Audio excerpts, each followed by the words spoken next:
Anti-war activist Medea Benjamin feels the world's media has failed in its duty to reveal exactly what's going on in Yemen.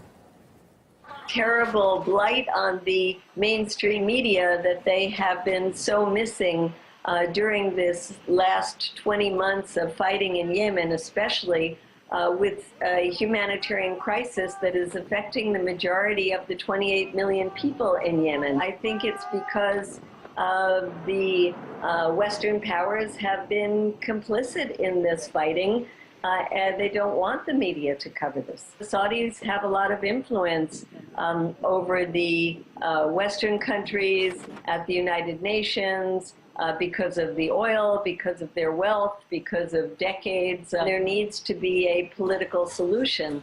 The longer this war drags out, and it's going on 2 years now, the more the people will suffer. And the international humanitarian groups that are involved in Yemen right now have not been getting nearly the amount of funding that they need. So that has to be a priority as well. But malnutrition is not the only concern in Yemen.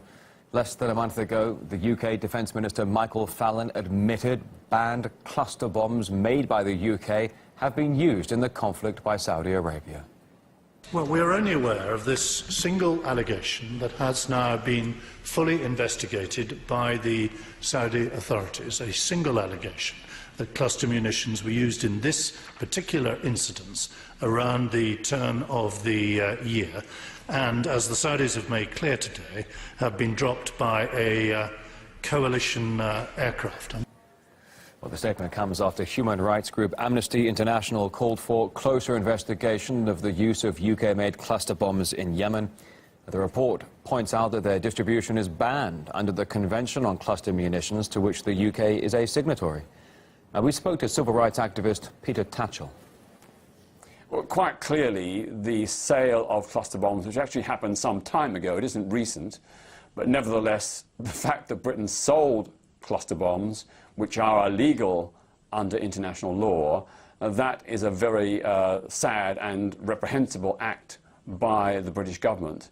It seems that British foreign policy has for too long been guided by the principle of Saudi Arabia is an ally in the war on terror and against Islamist extremism.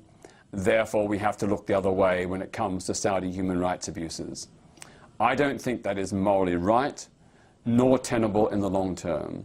We do have to have a Western foreign policy that is consistent with the human rights values that we espouse. Up next, you're on RT International, post-intervention Libya in Worlds Apart.